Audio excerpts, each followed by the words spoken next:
wisdom and modern science has never been more needed as we strive towards our global health objectives to keep the world healthy and safe, to serve those in the most vulnerable.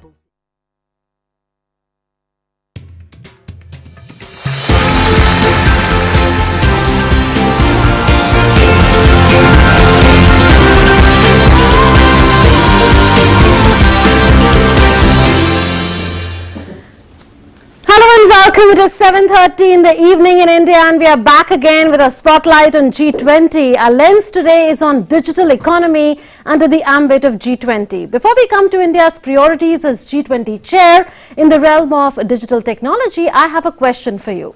Do you know that only 50 countries have digital payment systems today, and citizens of most developing countries do not have any kind of digital identity, though we have Aadhaar in India.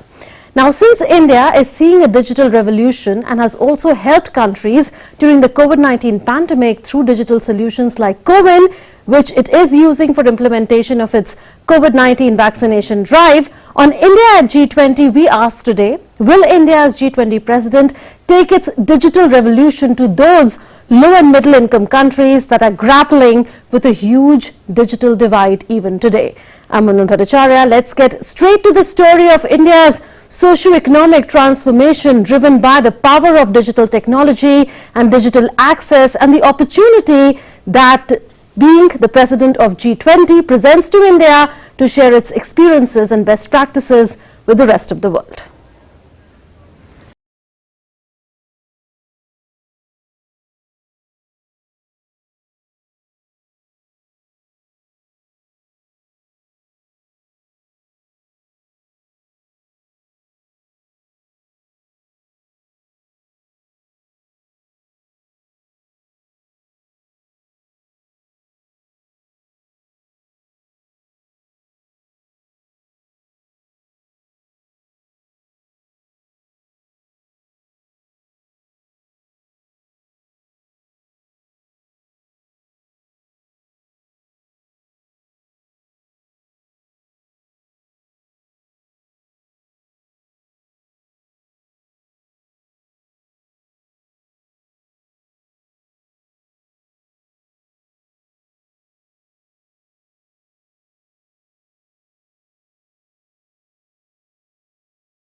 During the pandemic, COWIN is a unique digital platform that supports India's COVID-19 vaccination drive, helping the program managers in registration and tracking of every beneficiary and vaccination event, along with real-time information on the available vaccine stocks, storage temperature, actual vaccination process and generation of digital certificates.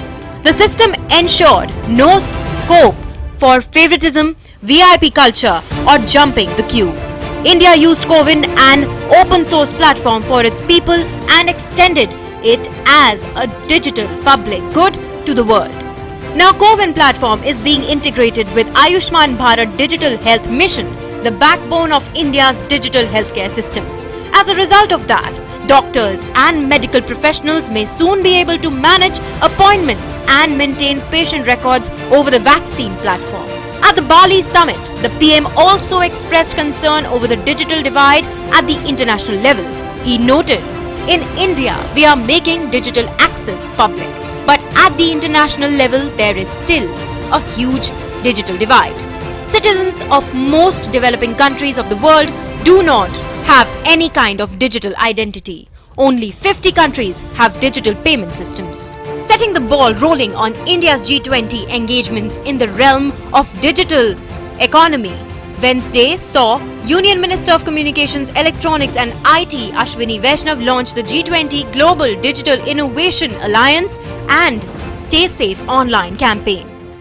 These two programs basically point towards the two most important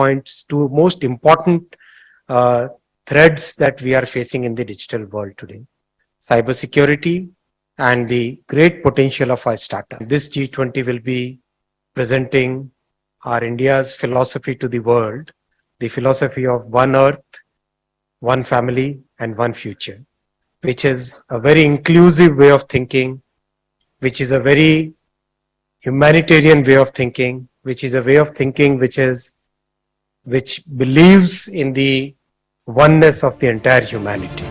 At the launch, India's G20 Sherpa, Amitabh Kant spoke about how solutions provided by India have the potential to move people out of poverty around the world. These two programs, Stay Safe Online and Digital Innovation Alliance programs, are the first amongst the first programs to be launched worldwide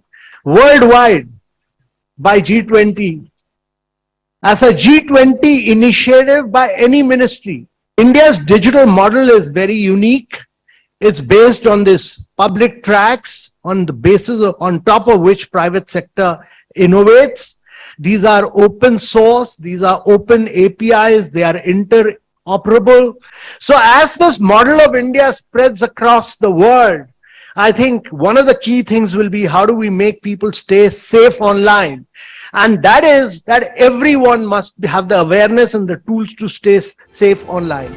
The objective of the Stay Safe Online campaign is to raise awareness among citizens to stay safe in the online world due to the widespread use of social media platforms and the rapid adoption of digital payments. Whereas the G20 Digital Innovation Alliance aims to identify, recognize and enable the adoption of innovative and impactful digital technologies developed by startups from G20 nations as well as invited non-member nations, which can address the needs of humanity in critically important sectors of agri-tech, health tech, ed tech, fintech, secure digital infrastructure and circular economy. As G20 President, India now has the opportunity to scale up its digital transformation to benefit the entire humanity. Bureau Report, DD India. And joining us for Perspective now is Abhishek Singh. He is CEO of Digital India Corporation. I welcome you, Mr. Singh, on the special broadcast India at G20. We are aware of the priorities as far as digital economy is concerned under India's presidency in the G20 framework. One of them is sharing India's experiences and best practices of using digital public infrastructure as a public good. And I'm given to understand that India is looking at offering a framework of sorts in which other G20 countries and low and middle income countries who may not be part of the G20 would be able to build similar DPI for their use. Is that right? And also tell us about some of the path-breaking success stories, because you were earlier the CEO of MyGov and currently you are the CEO of Digital India Corporation. Yeah, thank you. Thank you. In fact, what you mentioned is very right. Our experience of implementing digital solutions for solving societal problems at population scale is something that is unparalleled in the world. Of course, we are the world's largest democracy, and the challenges that we have in addressing issues related to healthcare, related to education, related to skilling is much more complex than anywhere else. But we built the world's largest biometric database in the form of the Aadhaar, which gave identity to people, which enabled financial inclusion, which allowed people to open bank accounts, the no-frills bank account, which we call the Jan Dhan bank accounts, and that ensured that people could not only have access to banking services, but also to credit, and also ensured them to become part of the country's economic system. So this, along with other initiatives that we built, like the DigiLocker project, or the COWIN vaccination platform, or the Diksha project for education, or the eSanjeevani telemedicine project, these are projects which can easily be replicated in any other country. So with this in objective, in July of this year,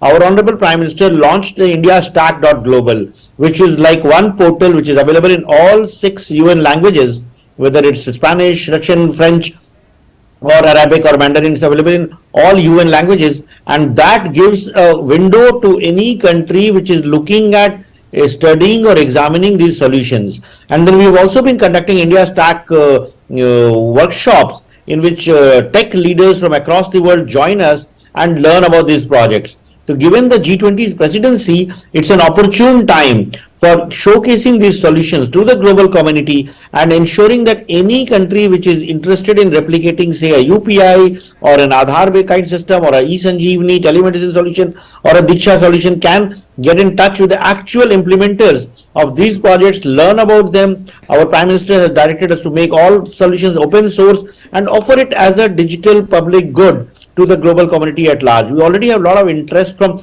several countries from across the world. Our teams are in touch with them, and what we feel is that G20 will be a good opportunity in which we will exchange information. There are some projects which we will learn from other countries also, but largely the whole initiative about building a global public digital goods repository, we will be an active participant in that and contribute to this repository, which will help the entire humanity across the world, and low and medium income countries can benefit a lot from this. Right.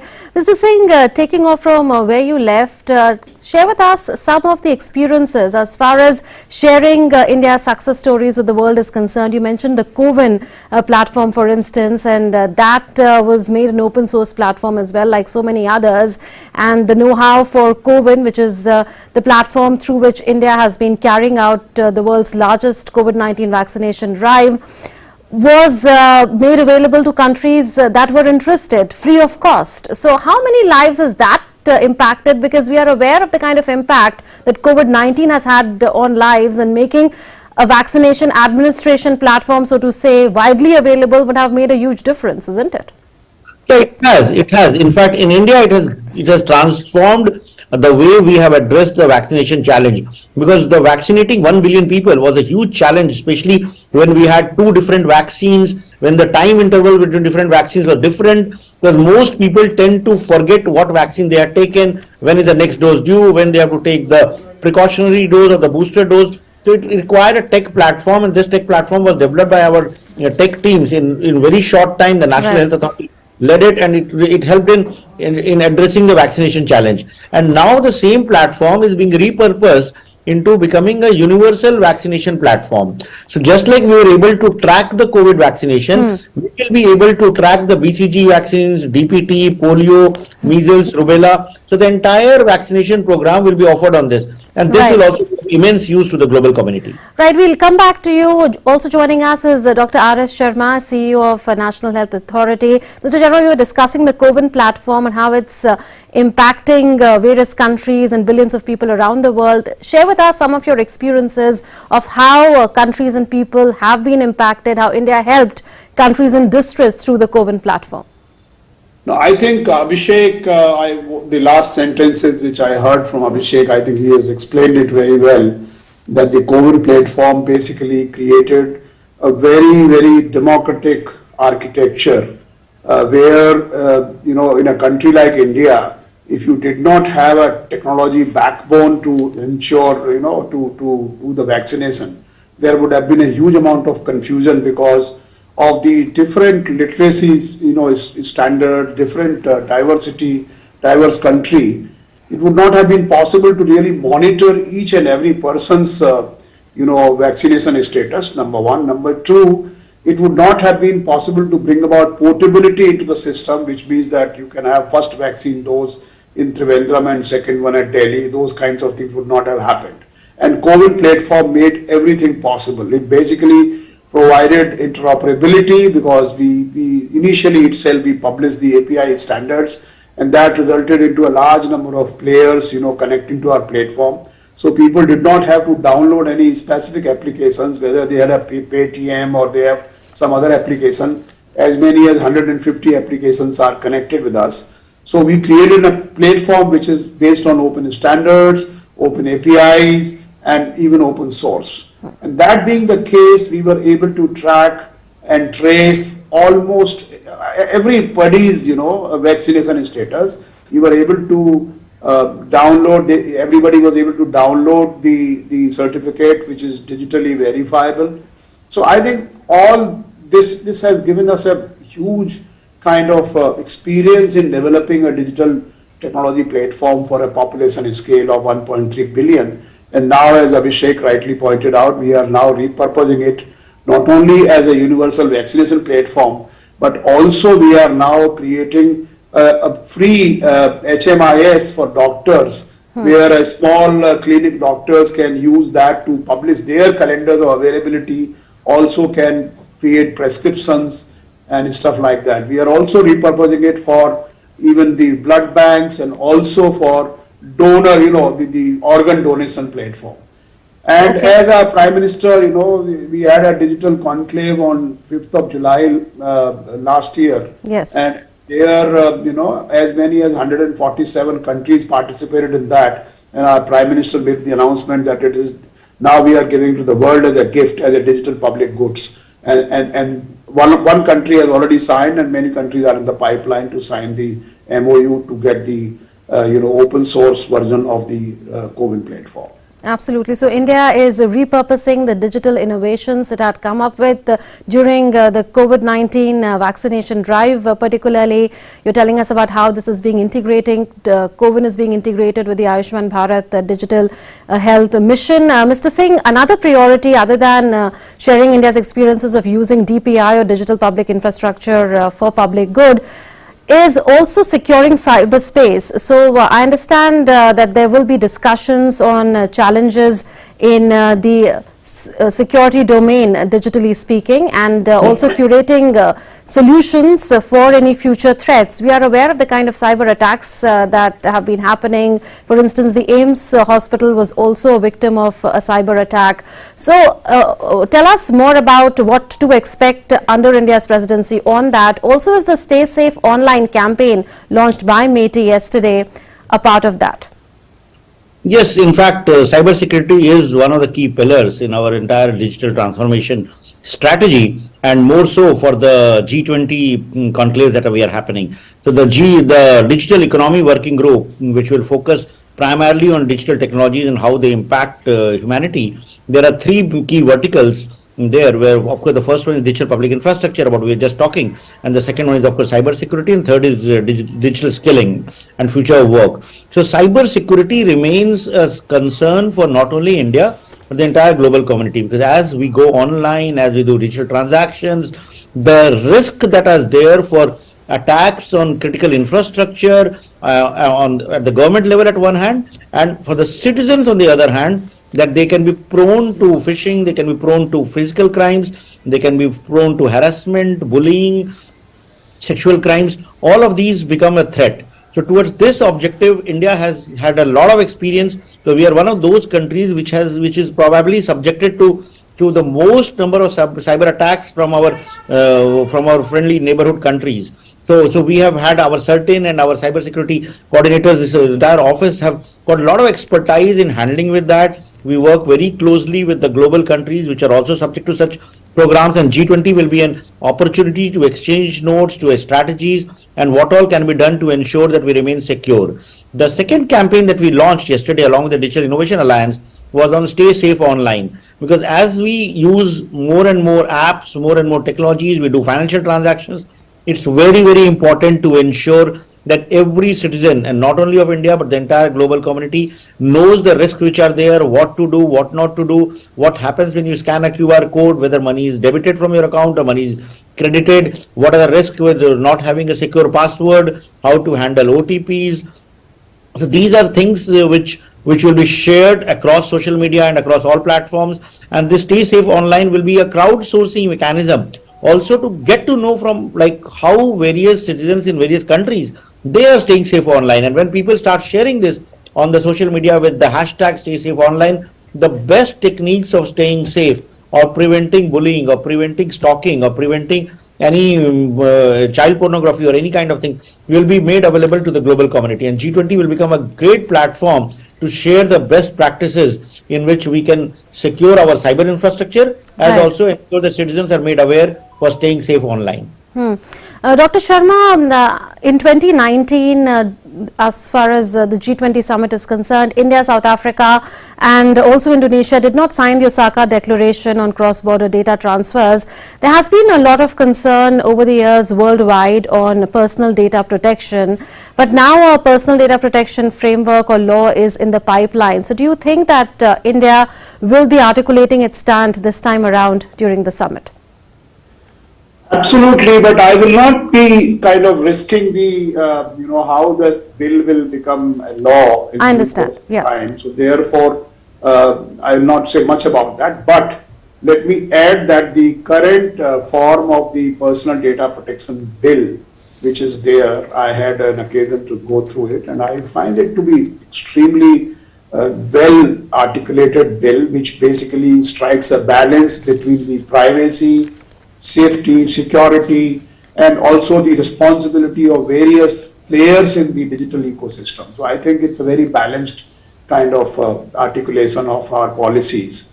Obviously, it will have to go through the parliamentary, process, and then it will become a law. But I'm very sure that the kind of experience which we have had in the digital technologies and technologies at a scale, at interoperable technologies, at the digital public goods, take for example the digital identity.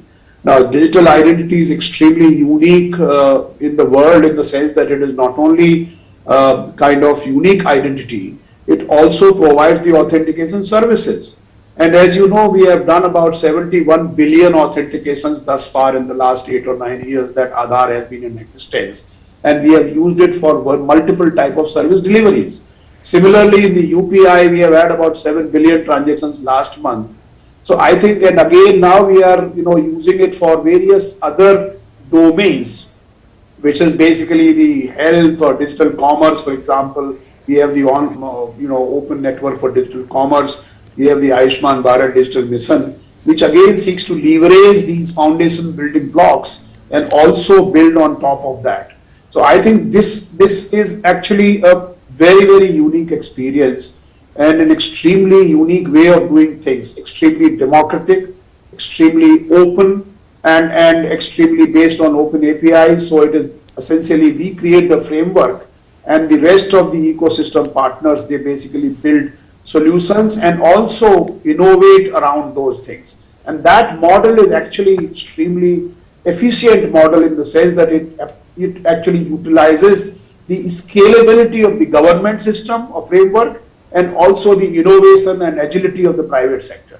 So this is something which I think we must share with the world, because I think there are a large number of countries, as our Honorable Prime Minister was saying, that there are only 50 countries which have got the efficient payment system in the world. There are not many countries which have got digital identity like what we have got. So I think there is a lot which India can share with the world. And obviously my point is not that we know everything. Obviously there will be experiences of the other countries of the world which they will be able to share with us. So I think we have to learn, and therefore G20 will be an extremely useful platform for us to share our experience and knowledge, and also learn from others as to what is there which we can adopt and implement.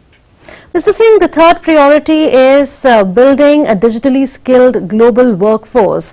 Now, skilling as far as the digital realm is concerned is something which has to be in continuum. There has to be reskilling, there has to be upskilling periodically. So what will be India's action plan for G20 and for future?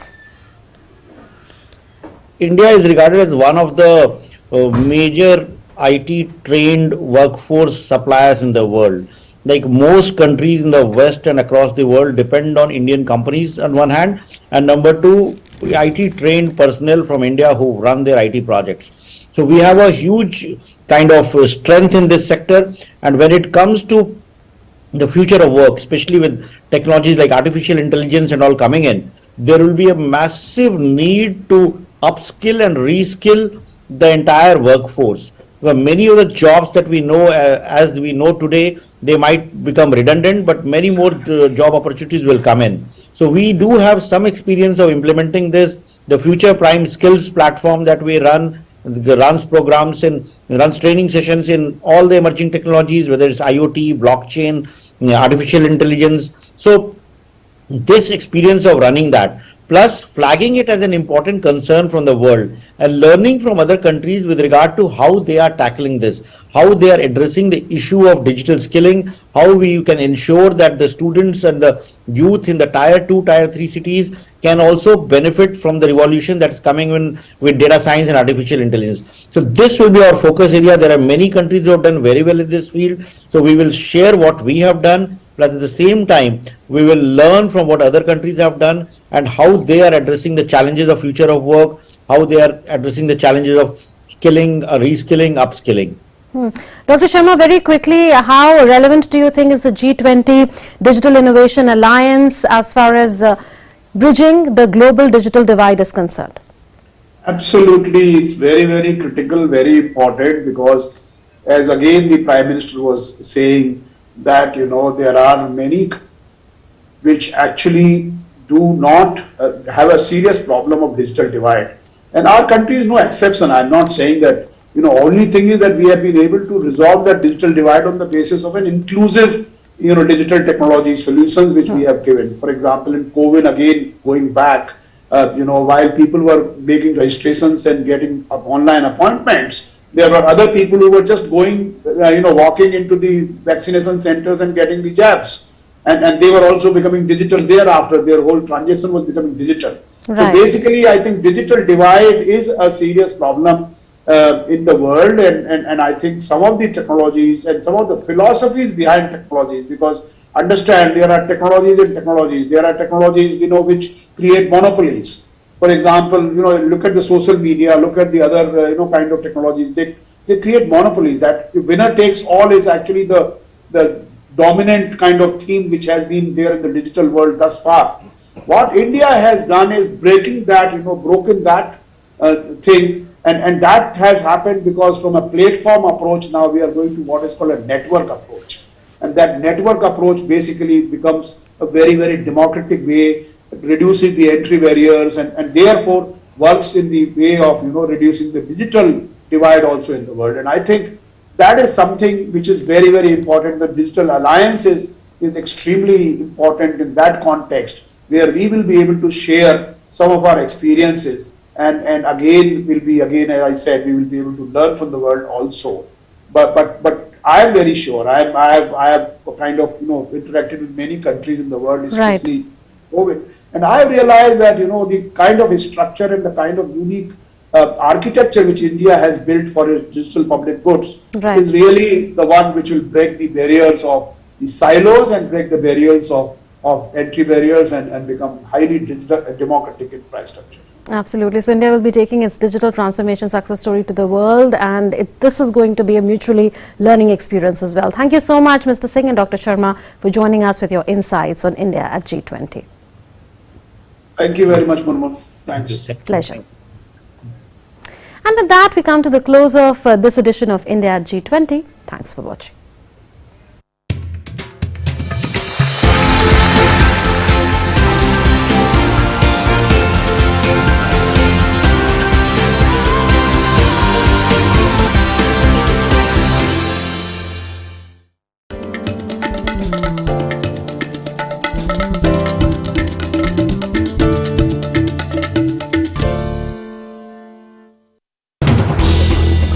As the day unfolds and news and events take shape, we get you complete coverage of every news breaking in, tracking new developments as they happen. Midday Prime English, Monday to Friday, 2 p.m. on DD News and DD India.